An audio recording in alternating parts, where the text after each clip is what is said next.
বিশ্ব ভোক্তা অধিকার দিবস আজ থেমে নেই অসৎ ব্যবসায়ীদের প্রতারণা। আইনি সুরক্ষা থাকলেও সহায়তা নেওয়ার আগ্রহ কম ভোক্তাদের। সুশাসন নিশ্চিতের পরামর্শ। এবার কাস্টম পেট্রোলিয়াম ও শিপিং কর্পোরেশন থেকে আয়ের হিস্সা দাবি চট্টগ্রাম সিটির। বছরে সরকারি সংস্থা থেকে পৌর কর আদায় মাত্র ৭৯ কোটি টাকা। ছাড় দিতে নারাজ মেয়র। দেশে ফলের দাম নিয়ন্ত্রণে এলেও উত্তাপ ছড়াচ্ছে আমদানি করা আপেল, কমলা, আনার। সপ্তাহ ব্যবধানে কেজিতে বেড়েছে ১০০ টাকা পর্যন্ত। নাগালের বাইরে ক্রেতার। বিশ্ববাজারে রেকর্ড গড়ল স্বর্ণ। শুক্রবার আউন্স প্রতি দাম উঠল $৩,০০০। শনিবার কিছুটা কমলো, এখনো সমন্বয় হয়নি দেশের বাজারে।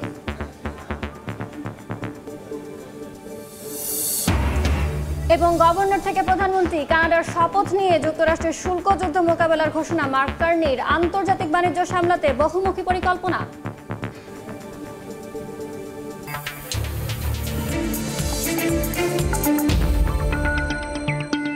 দেখছিলেন শিরোনাম। আমন্ত্রণ জানাচ্ছি দেশ ও দেশের বাইরের অর্থ বাণিজ্যের নানা খবর নিয়ে আমাদের নিয়মিত আয়োজন এ সময়ের বাণিজ্যে। আপনাদের সঙ্গে আছি আমি ইয়ানুর শিফাত। দর্শক, অর্থ বাণিজ্যের পাশাপাশি আজ আমরা আলোচনা করব ভোক্তা অধিকার দিবস উপলক্ষে ভোক্তার অধিকার প্রসঙ্গে। আমাদের সঙ্গে স্টুডিওতে আছেন কনজিউমার অ্যাসোসিয়েশন অফ বাংলাদেশ ক্যাবের সাধারণ সম্পাদক অ্যাডভোকেট হুমায়ুন কবির ভূঁইয়া। জনাব হুমায়ুন কবির, আপনাকে এই সময়ের বাণিজ্যে স্বাগত। জি, ধন্যবাদ আপনাকে। আমরা আলোচনা করব, তবে তার আগে আমরা একটি প্রতিবেদন দেখে নেব এই বিষয়ে। জি। অসাধু ব্যবসায়ীদের কাছে এখনো নানাভাবে প্রতারিত হচ্ছেন ভোক্তা কিংবা ক্রেতা। অধিকার প্রতিষ্ঠায় আইনি সুরক্ষা নেওয়ার সুযোগ থাকলে অনাগ্রহ তাদের। ভোক্তা অধিদপ্তর বলছে পরিস্থিতি বদলাতে সচেতনতার পাশাপাশি দরকার সুশাসন নিশ্চিত করা। বিশ্ব ভোক্তা অধিকার দিবস নিয়ে ফরহাদুর রহমানের রিপোর্ট। পণ্য কেনা বা সেবা গ্রহণ করতে গিয়ে অহরহ প্রতারণার শিকার হচ্ছেন ভোক্তা কিংবা ক্রেতারা। আবার ডিজিটাল বাংলাদেশে অনলাইনে কেনাকাটা বাড়লেও অভিযোগের অন্ত নেই। অন্যদিকে যথেষ্ট উৎপাদন বা প্রয়োজনীয় আমদানির পরও বাজার থেকে পণ্য উধাওয়ের ঘটনা ঘটে। এমন বাস্তবতায় ভোক্তার অধিকার সংরক্ষণে ২০০৯ সালে করা হয় আইন, যেখানে অতিরিক্ত মূল্য আদায়, পণ্যে ভেজাল, ওজনে কম ও মজুতদারি সহ ৯টি বিষয়কে ভোক্তা অধিকার বিরোধী কাজ হিসাবে নির্ধারণ করা হয়। আইনের আলোকে প্রতিষ্ঠিত অধিদপ্তর আধা বিচারিক সংস্থা হিসেবে বছর জুড়ে বাজারে তদারকি করে থাকে। রয়েছে ভোক্তাদের অভিযোগ দেওয়ার সুযোগও। কৃত্রিম সংকট করে জিনিসপত্রের দাম বাড়িয়ে দেওয়া হচ্ছে, এটা মনিটরিং করতে হবে। অনেকেই জানি, কিন্তু জেনেও আমরা অভিযোগ দায়ের করি না। আইন আছে, সাধারণ লোক তো সেভাবে যেতে পারে না। হয়তো কোনো সংগঠনে তারা হয়তো আগিয়ে যায়, কিন্তু আমরা তো ওইভাবে পারি না। আমরা এখন সে পরিমাণ সচেতন হই নাই যে এই আইন নিয়ে ঘুরবো আর কি। ভোক্তাদের নিয়ে কাজ করা সংগঠন ক্যাব বলছে ১৯৮৩ সাল থেকে ১৫ই মার্চ ভোক্তা অধিকার দিবস পালন হয়ে আসলেও সঠিক পণ্য ও সেবা পাওয়ার ক্ষেত্রে অনেক ভোক্তাই এখনো অসচেতন। ফলে বরাবরই অধিকারহীন থাকছেন তারা। ন্যায্য দামে, সঠিক ওজনে, সঠিক মূল্যে তুমি তোমার পণ্য পাবে, এটা তোমার অধিকার। এই অধিকারটা সম্পর্কে অনেকে জানে না বা বুঝে না আর কি। তো তাদেরকে আমরা সচেতন করতেছি আমাদের এই বিভিন্ন এই মিটিং, মিছিল, সেমিনার, সিম্পোজিয়াম। অধিকার বঞ্চিত হওয়ার পেছনে ভুল মানুষকে আইন প্রণেতা হিসেবে নির্বাচন করাকে দায়ী করছেন ভোক্তা অধিদপ্তরের এই কর্তা। পরিস্থিতি বদলাতে হলে সুশাসন প্রতিষ্ঠা প্রয়োজন। প্রতিদিনই ভোক্তা অধিকার লঙ্ঘন দেখা যাচ্ছে, যেটা কোনো স্বাভাবিক চিত্র নয়। এদেশের নাগরিকরা বিভিন্ন সময় ভুল লোককে নির্বাচন করেছে, ভুল লোককে ক্ষমতায় পাঠিয়েছে। তো এখন সমাধান হলো একটা স্বাভাবিক সরকার তৈরি করতে হবে, সুসাধারণ আইন করতে হবে। ২০০৯ সালে যাত্রা শুরুর পর থেকে গত ১৫ ফেব্রুয়ারি পর্যন্ত মোট ৮৪,৪৫৬টি বাজার অভিযানে ১৪৫ কোটি ১৯ লাখ ৫৩ হাজার টাকা জরিমানা করেছে ভোক্তা অধিদপ্তর। এ সময় ভোক্তাদের অভিযোগের ভিত্তিতে ৯,৮৮৬টি প্রতিষ্ঠানকে আর্থিক দণ্ড দেওয়া হয়েছে। মানহীন ভেজাল পণ্য কিংবা অযৌক্তিক লাগামহীন দাম, বছর জুড়ে এসব কারণে প্রতারিত হয়ে থাকেন ভোক্তারা। ফলে শুধু দিবস নয়, অধিকার আদায়ে বছরের প্রতিটা দিনই সোচ্চার থাকতে হবে ভোক্তাদের, এমনটি মনে করছেন বিশ্লেষকরা। ফরহাদুর রহমান, সময় সংবাদ, ঢাকা। এ পর্যায়ে চলে যাব আলোচনায়। জনাব হুমায়ুন, আমরা প্রতিবেদনটি দেখলাম। আপনারা অনেক দিন যাবৎ ভোক্তার অধিকার নিয়ে কাজ করছেন, তাদের অধিকার সুনিশ্চিত করার জন্য। এই অধিকার কি নিশ্চিত হয়েছে? ধন্যবাদ আপনাকে। আমরা এক কথা যদি বলি, তাই অধিকার নিশ্চিত হয়েছে এই কথাটা আমরা কিন্তু বলতে পারি না। তবে ভোক্তাদের মধ্যে সচেতনতা বৃদ্ধি পেয়েছে। সচেতনতা বৃদ্ধি পাওয়ার কারণেই কিন্তু এই যে ভোক্তা অধিদপ্তরের যে আমরা স্টেটমেন্টটা দেখলাম, যে তারা ১ লক্ষ কত মামলা যেন তাদের অভিযোগ হয়েছে এবং সেগুলি জরিমানা হয়েছে, এবং ভোক্তা ব্যক্তিগতভাবেও ভোক্তারা কিছুটা উপকৃত হয়েছে যারা অভিযোগ করছে নাকি। কারণ যে কোনো অভিযোগে যদি প্রমাণিত হয় তাহলে তার 25%, যা জরিমানা হয় তার 20% যিনি কমপ্লেন করেন তিনি পেয়ে থাকেন। তো এটা কিন্তু আগে ছিল না। 2009 সালের পরে ভোক্তা অধিদপ্তর একটা মাত্র অধিদপ্তরে আমরা বলবো কি যে অ্যাক্টিভলি বাজারে মনিটরিংটা করে, তাদেরও লোকবলের সীমিত আছে এবং তাদেরও কিছু সীমাবদ্ধতা আছে। তারপরেও আমরা বলবো যে ভোক্তা অধিদপ্তর এখন পর্যন্ত আর কি ভোক্তার অধিকার প্রতিষ্ঠা করার জন্য তারা চেষ্টা করতেছে এবং সাথে সাথে ক্যাবকেও তারা সহযোগী সংগঠন হিসেবে আমাদেরকেও যেমন তারা মূল্যায়ন করে এবং তারা আমাদেরকে কিছু আর্থিক সহযোগিতাও দিয়ে থাকে মানুষকে সচেতন করার জন্য, যেমন সেমিনার, সিম্পোজিয়াম, ভোক্তাকে সচেতন করা বা তারপরে বিভিন্ন জেলাতে যে আমাদের কমিটিগুলি আছে এই কমিটিগুলিকে স্ট্রেংথেনিং করার জন্য ভোক্তা অধিদপ্তর থেকে আমাদেরকে সহযোগিতা করে। তবে ভোক্তা অধিদপ্তরের সাথে সাথে যেমন বিএসটিআই, নিরাপদ খাদ্য কর্তৃপক্ষ, কম্পিটিশন কমিশন আর ডিসি অফিস, তারাও যদি এইভাবে তৎপর হয় আর কি, ভোক্তা অধিদপ্তর যেভাবে তৎপর, তাইলে ভোক্তারাও সচেতন হতো এবং যারা অসাধু ব্যবসায়ী, আমরা সব ব্যবসায়ীর কথা বলছি না, যারা অসাধু, যারা ভোক্তাদেরকে টার্গেট করিয়া মানে সিন্ডিকেট করিয়া যারা পণ্যের মূল্য বৃদ্ধি করে, যেমন কিছুদিন দেখলাম যে আমরা বাজার থেকে তেল উদয় হয়ে গেল, আবার দাম বৃদ্ধি পেয়েছে, সেই তেল আবার বাজারে অ্যাভেলেবল হয়েছে। এই যে ভোক্তাদেরকে কষ্ট দেওয়ার জন্য যে একটা সিন্ডিকেট হয়, এই সিন্ডিকেটের বিরুদ্ধে বিগত সরকারের কোনো ব্যবস্থা নেয়, বর্তমান যে সরকার এই সরকারের কিন্তু এখন পর্যন্ত আমরা দৃষ্টান্তমূলক কোনো ব্যবস্থা নিয়েছে আমাদের দৃশ্যমান না। আপনি যেমন বলছিলেন যে ভোক্তা অধিকার হচ্ছে জনবল সংকট, এই জনবল সংকট থাকাটা কি বাজারে দাম নিয়ন্ত্রণের ক্ষেত্রে কেমন প্রভাব ফেলছে? না, এটা তারা যেভাবে মনে অভিযানগুলি করে, যেমন সেদিন আমি ভোক্তা অধিদপ্তরের লোক নিয়ে আমাদের উত্তরাতে আমি একটা অভিযান করছি, সেখানে দেখা গেল যে ভেজাল সেমাই উদ্ধার করা হয়েছে, তারপর সোয়াবিন তেল লুকিয়ে রাখা হয়েছে সেটা উদ্ধার করেছে, তারপরে সেনাবাহিনীর যে পণ্য, সেই পণ্য যেটা বিক্রি নিষিদ্ধ সেই পণ্য এখানে, যেমন চিনির কথা যদি বলি আর কি, চিনি বস্তা বস্তা চিনি সেখানে নষ্ট হইতেছে। আবার দেখা গেল যে সাদা চিনির মধ্যে রং লাগাইয়া এটাকে আখের চিনি গিরা 20 টাকা 30 টাকা ভোক্তা থেকে পকেট কেটে নেওয়া হচ্ছে। এই যে কাজটা, এই কাজটা কিন্তু আরও বেশি করতে পারতো যদি ভোক্তার সেই ধরনের, তারা যদি মনে করেন প্রতি বাংলাদেশে তো সবগুলি জেলাতে কিন্তু আজকের এই অভিযান, আজকের এই ডে কিন্তু পালন করা হয়েছে। আমি কিন্তু আজকে ভোক্তা অধিকার দিব, জাতীয় ভোক্তা, এটা যেটা বিশ্বব্যাপী যেটা পালন করা হইতেছে, এটা কিন্তু আমি র্যালি করে আমরা রাজু ভাস্কর্য পর্যন্ত আসছি, সেখানে বক্তব্য দিয়েছি, দিয়ে আপনাদের এখানে আসছি। তো ভোক্তা অধিদপ্তরে কিন্তু এটা করতেছে, তবে তাদের সীমিত লোকবল, এটা লোকবল তাদের বৃদ্ধি করা উচিত এবং তারা যারা এইসব ব্যাপারে বেশি তৎপর, যারা কাজ করতেছে তাদেরকে উৎসাহিত করার জন্য আমরা মনে করি তাদেরকে পুরস্কৃত করার দরকার আছে, প্রয়োজন আছে, ওইটা ক্যাব মনে করে। আচ্ছা, অধিকার সুরক্ষার যে মানে ভোক্তাদের যে অধিকার, সে তার জন্য হচ্ছে আইনিভাবে সুরক্ষা তারা পাচ্ছেন, তারপরও কিন্তু আমরা দেখতে পাচ্ছি যে ভোক্তাদের হচ্ছে আগ্রহ কম। এর কারণ কি? এটা কারণটা হলো যে ভোক্তাদের মধ্যে একটা ধারণা হলো যে মামলা মোকদ্দমা করে অভিযোগ করলেই হয়তো যেমন সিভিল কোর্টের কথা চিন্তা ভাবনা করে, আমরা ফৌজদারি আদালতে চিন্তা করতে মাসের পর মাস তার ডেট পরে, এইটা কিন্তু আমরা এত দিন লাগে না। আপনি একটা অভিযোগ করলে পরে আমি যতটুকু জানি আর কি, যে 1 মাসের মধ্যে আপনি টোটাল মামলাটা তারা সলভ করে দেয়। দিস ওয়ে দ্যাট ওয়ে তারা শুনানি করে, জরিমানা করে এবং এটার জন্য যেটা হওয়ার সেটা তারা করে থাকে। তো এই জন্য মানুষের মধ্যে একটা ভীতি আছে যে মামলা করলে মনে ঝামেলা হবে। যেমন কালকে আমি একটা ফ্যান কিনতে গেলাম, আমি বললাম যদি ভাই ফ্যান যদি খারাপ হয় তাহলে কিন্তু অভিযোগ করবো। স্যার আমরা তো বিকৃত মাল ফেরত নেন, বিকৃত মাল ফেরত নেবেন না, এখন আমরা আরও আপনি ভোক্তা অধিকার আইন জানেন, কোনো আইন জানি না, এটা কীরকম আইনটা? তো আমি তাকে বুঝিলাম, তো বলে স্যার এটা একটা সুন্দর আইন। আসলে মানুষকে এডুকেট, মানে কনজিউমারদেরকে আমাদের এডুকেট করতে হবে। এটা করার জন্য আমরা ভোক্তা অধিদপ্তরের যেমন আমাদের একটা প্রজেক্ট আছে, তাদের ভোক্তা কার্যক্রমকে শক্তিশালীকরণ, ঠিক একইভাবে ভোক্তাদেরকে মানে কনজিউমার এডুকেশন যেটা আর কি, যে আপনি পণ্য কেনার সময় আপনার কিছু দায়িত্ব আছে যে আপনার পণ্যটা সঠিক পণ্য কিনা, এটার মূল্যটা ঠিক আছে কিনা, ডেট তারিখ দেওয়া আছে কিনা। আগে দেখেন কখনো কিন্তু রুটির মধ্যে আমার উৎপাদনের তারিখ, বিক্রির তারিখ থাকতো না, মূল্য থাকতো না, আজকাল কিন্তু এটা আসছে। এটা সচেতনতা আরও আসবে। তবে সরকারের কাছে আমাদের দাবি থাকবে যে সরকারের যে এজেন্সিগুলি আছে এই এজেন্সিগুলিকে শুধুমাত্র ভোক্তা অধিদপ্তর নির্ভর করলে হবে না, অন্যান্য এজেন্সিগুলিকে অ্যাক্টিভ হইতে হবে।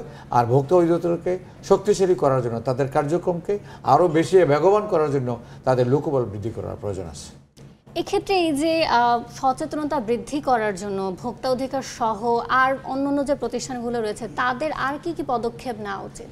তারা যেটা যে মনে করেন আমাদের ইউএনওর কথা যদি আমরা বলি, তারপরে জেলা পর্যায়ে আছে, তাদের কিন্তু লোকজন ওইখানে আছে, কিন্তু লোক একজন এডি অথবা একজন কম্পিউটারম্যান আছে, এছাড়া তাদের লোক নেই। এইগুলিতে বাধ্য করা আছে এবং তাদের গোয়েন্দা টিমের দরকার আছে। কোথায় নকল পণ্য হচ্ছে? আমরা কালকা টঙ্গী বাজারে দেখলাম যে আপনার শুধুমাত্র আমের জুস, ম্যাঙ্গো জুস তৈরি করতেছে আপনার রং দিয়া, রঙের সাথে কিছু চিনি মিশিয়ে একটা রং দিয়ে দিলে পরে আমি খাচ্ছি, যার জন্য আমরা নানান রোগে আমরা আক্রান্ত হচ্ছি। এইটাকে দূর করতে হলে যেটা করার দরকার সেটা সরকারের পক্ষ থেকে এটা এগিয়ে আসতে হবে। সরকার তো সেইভাবে এগিয়ে আসতেছে না। আমরা মনে করি যে ভোক্তা অধিদপ্তরে যারা এই কাজগুলি করেন তাদেরকে উৎসাহিত করার জন্য তাদেরকে পুরস্কৃত করা দরকার, যারা সঠিকভাবে এবং ভোক্তা অধিদপ্তরে যারা কাজ করেন আর কি, so my knowledge is concern, তারা অনেস্টলি কাজটা করেন এবং রাতের বেলাও তারা অভিযান চালনা করে, তো তাদেরকে পুরস্কৃত করা দরকার আছে। আমরা অনেক সময় কিন্তু দেখি যে অনলাইনেও পণ্য বেচা কেনার ক্ষেত্রে প্রতারণার শিকার হন ক্রেতারা, এইটা ঠেকানোর উপায় কি? এটা ঠেকানো বলতে আমি অনলাইনে পণ্য কেনার সময় আমি পণ্যের পেমেন্টটা আমি আগে করব না, তাকে আমি বলবো যে তুমি আমাকে পণ্য আমার কাছে আসবে, পণ্য যদি আমার চাহিদা মতো পণ্য হয় তাহলে আমি আপনাকে পেমেন্ট করব। কিন্তু আমরা করি কি, আমরা ভোক্তারা অসচেতন বলে আমরা আগে পেমেন্ট করে দিই, তখনই সে প্রতারণা করে। যেমন সেদিন আমরা দেখলাম যে একটা পণ্য একজনে অর্ডার দিছে, মনে করো সে জামদানি শাড়ি, দেখা গেল যে তারা দিয়ে দিয়েছে বাঙালি তাঁতের শাড়ি, পেমেন্ট করে ফেলছে আগে। আমাদের কাছে আমরা আগে পেমেন্ট করে ফেলছেন, তো পেমেন্ট না করলে আর যারা অনলাইনে ব্যবসায়ীগুলি কিছু ভালো আছে আর অধিকাংশগুলি প্রতারক, তারা নানানভাবে মানুষকে প্রতারিত। আমরা বোঝা উচিত যে 50,000 1 লক্ষ টাকার একটা হুন্ডার দাম, এটা সে আমার 25,000 টাকা দিব, আমি কেন এটা 25,000 টাকা জমা দিব, তাই না? এইগুলির জন্য আমার ভোক্তারও অ্যাওয়ারনেস ক্রিয়েট করার দরকার আছে, ভোক্তারও সচেতন হতে হবে। যদি আপনি এটাকে প্রতারণার হাত থেকে বাঁচতে চান তাহলে আপনি আইনটা সম্পর্কে জানেন, ভোক্তা অধিদপ্তরের সাথে যোগাযোগ করেন, ক্যাবের সাথে যোগাযোগ করেন যে ভাই আমার এরকম একটা পণ্য কিনতে চাই, এটা আমি কীভাবে কিনতে পারি, তাইলে কিন্তু আমরা সঠিক বুদ্ধি উপায়টা তাকে বলে দিব যে আপনি আগে পেমেন্ট করবেন না, পণ্য আপনার কাছে আসার পরে আপনি পণ্য দেখে যদি আপনি স্যাটিসফাইড হন, যদি আপনি জামদানি অর্ডার দিয়ে থাকেন জামদানি আসে, তাহলে তাকেও আপনি যথাযথভাবে পেমেন্ট করেন। আর যে জামদানির পরে যদি টাঙ্গাইলের তাঁতের শাড়ি আপনাকে দেয় তাহলে আপনি পেমেন্ট করবেন কেন? সুতরাং ভোক্তারও সচেতন হওয়ার প্রয়োজন আছে। আমরা দেখছি যে আড়ংয়ের মধ্যে আড়ংয়ের নিয়ে একবার ধরা হয়েছিল, আড়ং বা এবং আরও কিছু এরকম যারা সব আছে আর কি, আড়ং বলেন আগুরে বলেন, এই আড়ংয়ের মধ্যে দেখা গেলো যে একটা পাঞ্জাবির দাম হইল গিয়ে আপনার 600 টাকা, সেটা সে 3600 টাকা লিখে রাখছে। এটা সামো আমরা উদ্ধার করছি, পরে দেখা গেলো তারা জরিমানা করে হলো। এখনও কিন্তু আমরা দেখছি আড়ংয়ের জিনিসটা চলতেছে, আপনি পণ্য কিনলে পরে আপনার পণ্য ফেরত নেবে না, আপনাকে আরেকটা পণ্য দিবে, কিন্তু আপনি যদি পণ্য তারা পানা হয় টাকা দিলে আপনি কম টাকা, তারা আপনাকে পণ্য দেয় না, আপনারটা ক্যাশ টাকা দিবে না, তারা ক্যাশ নেবে, তারা আপনাকে দিবে না, তারা আপনাকে একটা পণ্য গোছাই দিবে। এই যে অনিয়মগুলি, এগুলি দেখার দরকার আছে সরকারের। ধন্যবাদ জনাব হুমায়ুন কবির আমাদের সঙ্গে যোগ দেওয়ার জন্য। ধন্যবাদ আপনাকে, ধন্যবাদ ভোক্তাদেরকে। দর্শক, ভোক্তার অধিকার নিয়ে আমাদের সঙ্গে আলোচনা করছিলেন ক্যাবের সাধারণ সম্পাদক অ্যাডভোকেট হুমায়ুন কবির ভূঁইয়া। এ পর্যায়ে অন্যান্য সংবাদ। রমজানের মাঝামাঝিতে রাজধানীতে পুরোদমে জমে উঠেছে ঈদ কেনাকাটা। এই মুহূর্তে নিউ মার্কেট এলাকায় আছেন সহকর্মী MS আরিফিন, সরাসরি যাচ্ছে তার কাছে।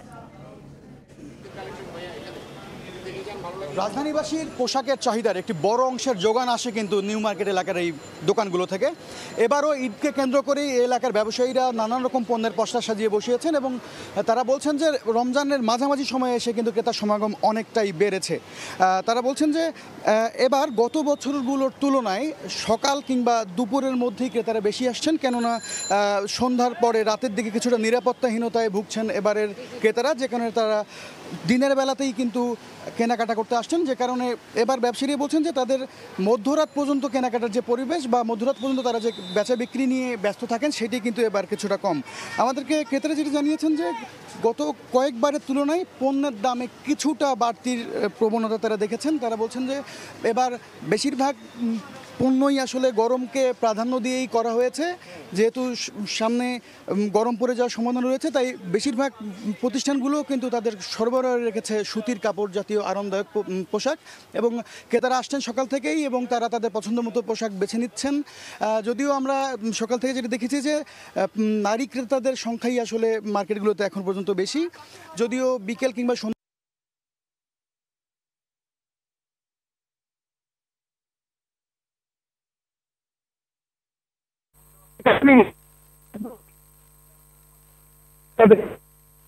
চাপ সেটি কিন্তু এলাকার ক্রেতাদেরকে পেতে হচ্ছে না। আমাদেরকে আরেকটি বিষয়ে এখানকার ক্রেতারা অভিযোগ করেছেন যে ক্রেতা সমাগম বেশি হয় ইতিমধ্যে কিন্তু চুরি ছিনতাইয়ের মতো ঘটনাগুলো বেড়ে গেছে, এবং যে কারণে তারা নিরাপত্তার দাবি জানিয়েছেন আমাদেরকে। ক্রেতা সমাগম বেশি হয় ইতিমধ্যেই কিন্তু চুরি ছিনতাইয়ের মতো ঘটনাগুলো বেড়ে গেছে, এবং যে কারণে তারা নিরাপত্তার দাবি জানিয়েছেন আমাদেরকে ক্রেতা বিক্রেতা উভয়ই। আমরা এই এলাকার কিছু আইনশৃঙ্খলা রক্ষাকারী বাহিনীদের সঙ্গে কথা বলেছি, তারা জানিয়েছেন যে এই এলাকাটিকে নিউ মার্কেট এলাকাটিকে ঘিরে অন্তত 10টি স্পটে তারা নজরদারি টিম বাড়িয়েছে এবং তারা যেটি জানিয়েছেন যে এছাড়াও 4টি স্পেশাল দল রয়েছে যারা নিয়মিত নজরদারি করছে এবং এছাড়াও চুরি ছিনতাই ঠেকাতে নিউ মার্কেট এলাকায় সাদা পোশাকে কিন্তু বিভিন্ন আইনশৃঙ্খলা রক্ষাকারী বাহিনীরা রয়েছেন, তাদের তদারকি রাখছেন বলেই আমাদেরকে জানিয়েছেন তারা। তো নিউ মার্কেট এলাকা থেকে ঈদের কেনাকাটা নিয়ে এই ছিল আমার কাছে এই মুহূর্তে সবশেষ। রাজধানীর নিউ মার্কেট থেকে যুক্ত হয়েছিলেন সহকর্মী MS আরেফিন। দেখছেন এ সময়ের বাণিজ্য, সঙ্গেই থাকুন। চলতি সপ্তাহে নওগাঁর পাইকারি মোকামে প্রকারভেদে চালের দাম কেজিতে 3 থেকে 4 টাকা বাড়িয়েছেন মিলাররা। এটিকে মিলারদের অধিক মুনাফা হাতিয়ে নেওয়ার কৌশল হিসেবে দেখছেন ক্রেতারা। বিস্তারিত জানাতে শহরের পৌর চাল বাজারে আছেন রিপোর্টার MR রকি। সরাসরি যাচ্ছে তার কাছে। দর বৃদ্ধির তালিকায় সরু যেসব চাল রয়েছে এই চালগুলোরই দাম এখানে বাড়তি আমরা লক্ষ্য করছিলাম। বিশেষ করে কাটারি, নাজির, জিরা এই চালগুলো প্রকারভেদে বস্তা প্রতি কিন্তু 200 বা 220 টাকা পর্যন্ত বাড়ানো হয়েছে। আসলে মিল পর্যায়ে দাম বৃদ্ধির যে কারণগুলো দেখানোর তারা চেষ্টা করছেন। এই মৌসুমে এই ধানগুলো অনেকটাই কমে যায়, ফলেই তারা মজুত করা যেসব চাল রয়েছে বা ধান রয়েছে এই ধানের দাম তারা বাড়িয়েছেন, চালের দাম তারা বাড়িয়েছেন। কেজি প্রতি তার প্রভাব পড়েছে কিন্তু 3 টাকা বা প্রকারভেদে 4 টাকা পর্যন্ত। এবং এই বাড়তি দরের যে উত্তাপ স্বাভাবিকভাবে ক্রেতাদের ভিতরে কিন্তু অনেকটা অস্বস্তি লক্ষ্য করা যাচ্ছে। এবং স্বর্ণা জাতের যেসব চাল রয়েছে মোটা, এই চালগুলো কিছুটা স্বাভাবিক, যদিও 55 থেকে 57 টাকার ঘরে রয়েছে, তবে সরু যে চালগুলো রয়েছে এই চালগুলো কিন্তু 78 থেকে 82 টাকা পর্যন্ত এই মুহূর্তে কেনাবেচা চলছে খুচরা বাজারে। হঠাৎ করে লাফিয়ে দর বৃদ্ধি অনেকটাই ক্রেতাদের ভিতরে এক ধরনের অস্বস্তি, সেই সাথে মিল পর্যায়ে এরকম দাম বাড়ানোটাকে যৌক্তিক আছে কিনা বিষয়গুলো কিন্তু ভোক্তাদের দিক থেকে দাবি করা হচ্ছে। এবং এখানে কর্পোরেট বেশ কিছু প্রতিষ্ঠান রয়েছে যারা এই মিল চালগুলো কিন্তু বিগত দিনে মজুত করেছিল এবং মজুত করা চাল পর্যায়ক্রমে তারা ধাপে ধাপে কিন্তু ছেড়ে থাকেন।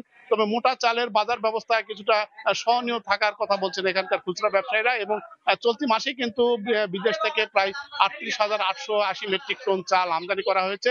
এই সময়টাতে চালের দর অনেকটা স্বাভাবিক প্রত্যাশা করেন। হঠাৎ এরকম বাড়তি দরের বিষয় নিয়ে কিন্তু ক্রেতারা বলছেন যে সরু চালের বস্তাপতি এরকম বাড়তি দরের মিলার পর্যায়ে কোনো অসাধু পন্থা বা অধিক মুনাফার সুযোগ নিচ্ছে কিনা, এই বিষয়গুলো কিন্তু জোরালোভাবে দাবি করে আসছেন ক্রেতাদের দিক থেকে।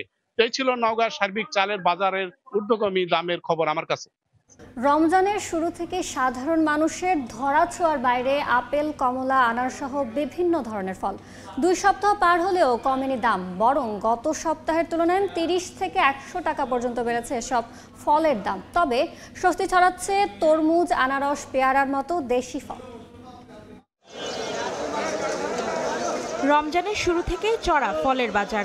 2 সপ্তাহের ব্যবধানে দেশি ফলের দাম নিয়ন্ত্রণে এলেও উত্তাপ ছড়াচ্ছে আপেল, কমলা, আনার সহ আমদানি করা ফল।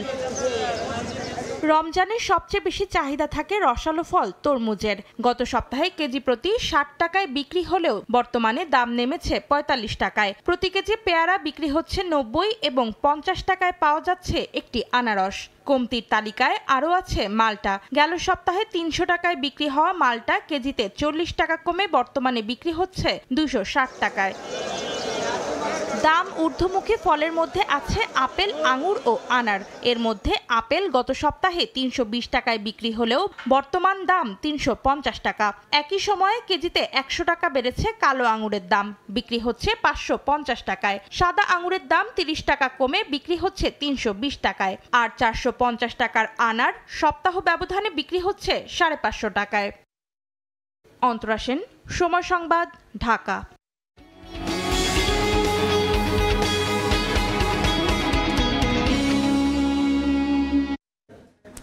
বন্দরের পর এবার কাস্টম, পেট্রোলিয়াম ও শিপিং কর্পোরেশন সহ সরকারি প্রতিষ্ঠানগুলো থেকে আয়ের হিস্যা দাবি করতে যাচ্ছে চট্টগ্রাম সিটি কর্পোরেশন।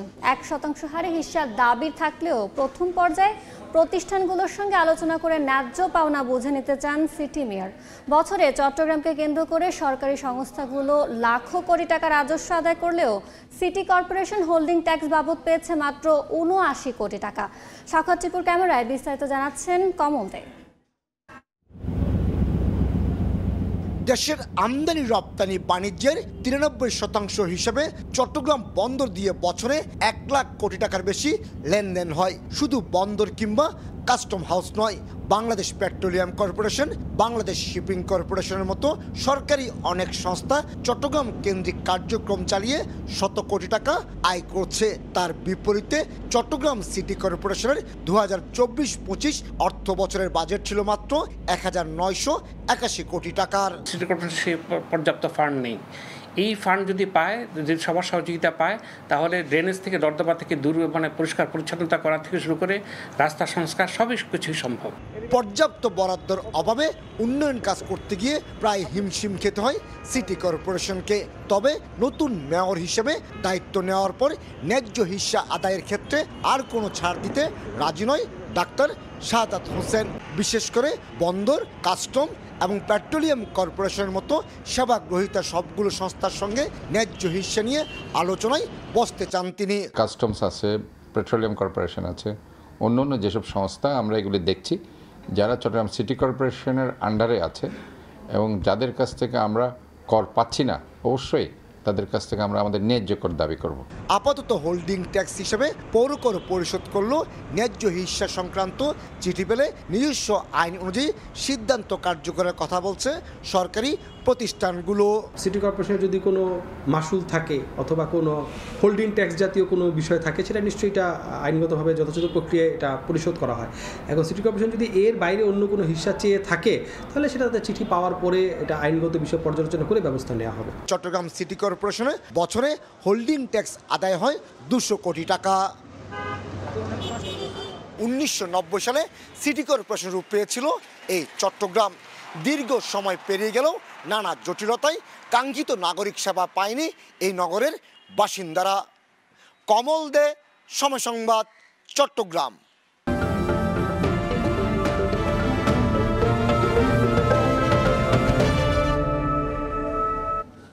বান্দরবানের পাহাড়ি এলাকায় আম বাগানগুলোতে গুটির সমাহার। ঝরে পড়া ও পোকার হাত থেকে রক্ষায় বালাইনাশক স্প্রের পাশাপাশি বাড়তি যত্ন নিচ্ছেন বাগান মালিকরা।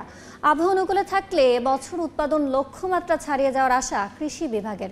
সোহেল কান্তি নারের ছবিতে MRN জাকির রিপোর্ট। পাহাড়ের গায়ে বিশাল আমের বাগান, কুঁড়ি থেকে মুকুল, মুকুল থেকে গুটি। আম রূপান্তরের প্রতিটি পর্যায়ে যেন নিশ্চিত হয় নিবিড় পরিচর্যা। তাই স্প্রে করা হচ্ছে কীটনাশক। বান্দরবান সদর, রুমারওয়াংছড়ি, থানচি সহ জেলার প্রায় সব সবুজ পাহাড়ে গড়ে তোলা হয়েছে আমের বাগান। এসব বাগানে আমরুপালি, রাঙ্গুয়াই, রূপালি সহ দেশি বিদেশি বিভিন্ন জাতের আম গাছ লাগানো হয়েছে। তবে পাহাড়ের মাটি ও আবহাওয়ায় আমরুপালির ভালো ফলন হওয়ায় কৃষকদের মাঝে এই জাতের আমের বাগান তৈরিতে আগ্রহ বেশি। এদিকে মাঠ পর্যায়ের কৃষি কর্মকর্তারাও আমের উৎপাদন বাড়াতে কৃষকদের দিচ্ছেন নানা পরামর্শ।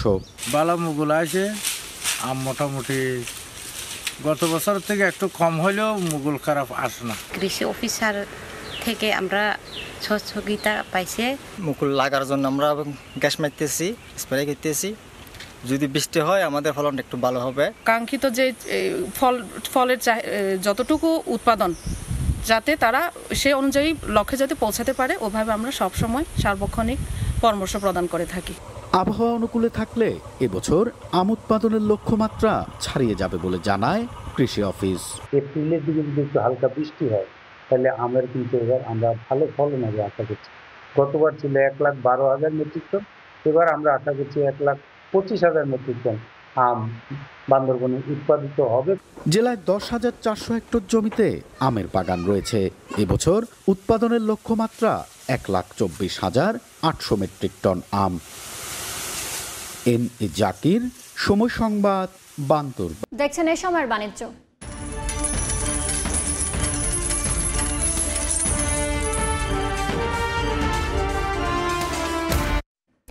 বিশ্বের ইতিহাসে প্রথমবার স্বর্ণের দাম উঠেছে আউন্স প্রতি $3,000। শুক্রবার বিশ্ববাজারে দামের নতুন এই রেকর্ড গড়ে। এর প্রভাবে দেশের বাজারেও যে কোনো সময় স্বর্ণের দাম সমন্বয় হতে পারে। বিশ্ববাজারে লাফিয়ে লাফিয়ে বাড়ছে স্বর্ণের দাম। ইতিহাসে প্রথমবারের মতো প্রতি আউন্স স্বর্ণের দাম ছাড়িয়েছে $৩,০০০। শুক্রবার স্পট মার্কেটে রেকর্ড প্রায় $৩,০০৫ স্পর্শ করার পর শনিবার নেমে এসেছে $২৯০০ ঘরে। 2025 সালের শুরু থেকে এখন পর্যন্ত বিশ্ববাজারে স্বর্ণের দাম বৃদ্ধি পেয়েছে 14%। বিশ্ববাজারে স্বর্ণের দাম বাড়লে তার প্রভাব পড়ে দেশের বাজারেও। দাম বাড়ার সম্ভাবনা থাকলেও এখনও নতুন করে দাম সমন্বয় হয়নি। সবশেষ গত ৮ মার্চ দেশের বাজারে স্বর্ণের দাম সমন্বয় করেছিল বাজুস। সে সময় ভরিতে 1038 টাকা কমিয়ে 22 ক্যারেটের 1 ভরি স্বর্ণের দাম 1,50,862 টাকা নির্ধারণ করা হয়। এছাড়া বর্তমানে 21 ক্যারেটের প্রতি ভরি স্বর্ণের দাম 1,44,004 টাকা, 18 ক্যারেটের প্রতি ভরি 1,23,428 টাকা এবং সনাতন পদ্ধতির প্রতি ভরি স্বর্ণের দাম 1,01,641 টাকা। জিনাতারা জশোয়া, সময় সংবাদ, ঢাকা। দেখছেন এই সময়ের বাণিজ্য। কানাডার নতুন প্রধানমন্ত্রী হিসেবে শপথ নিলেন দেশটির কেন্দ্রীয় ব্যাংকের সাবেক গভর্নর মার্ক কার্নি। শপথ গ্রহণের পর সাংবাদিকদের সঙ্গে সাক্ষাৎকারে তিনি বলেন, কানাডা কোনোভাবে যুক্তরাষ্ট্রের অংশ হবে না। এ সময় মার্কিন পররাষ্ট্রমন্ত্রী মার্কো রুবিওর 51তম অঙ্গরাজ্যের ধারণাকে পাগলামি বলে আখ্যা দেন তিনি। নতুন প্রশাসন দৃঢ়ভাবে মার্কিন প্রেসিডেন্ট ডোনাল্ড ট্রাম্পের শুল্ক যুদ্ধ মোকাবেলার প্রস্তুতি নিচ্ছে বলেও জানান তিনি।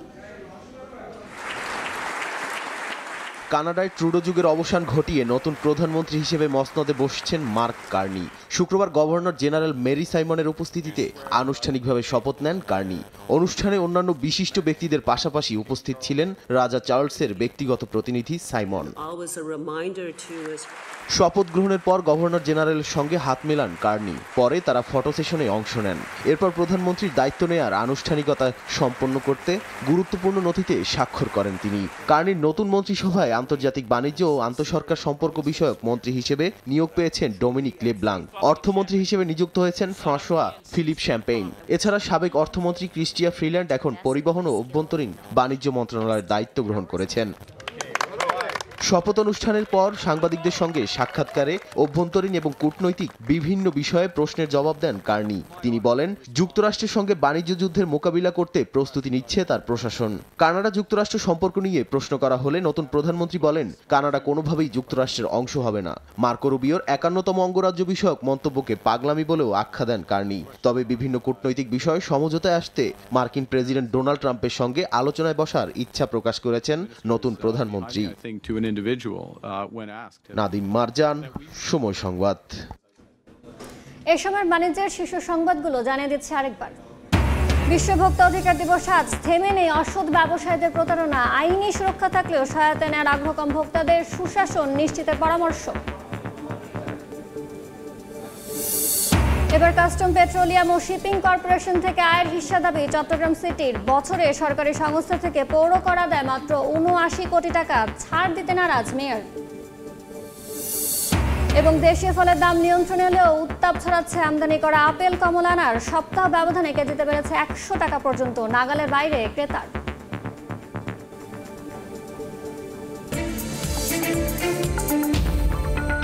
এ ছিল সময়ের বাণিজ্যে। সঙ্গে থাকুন সময়ের।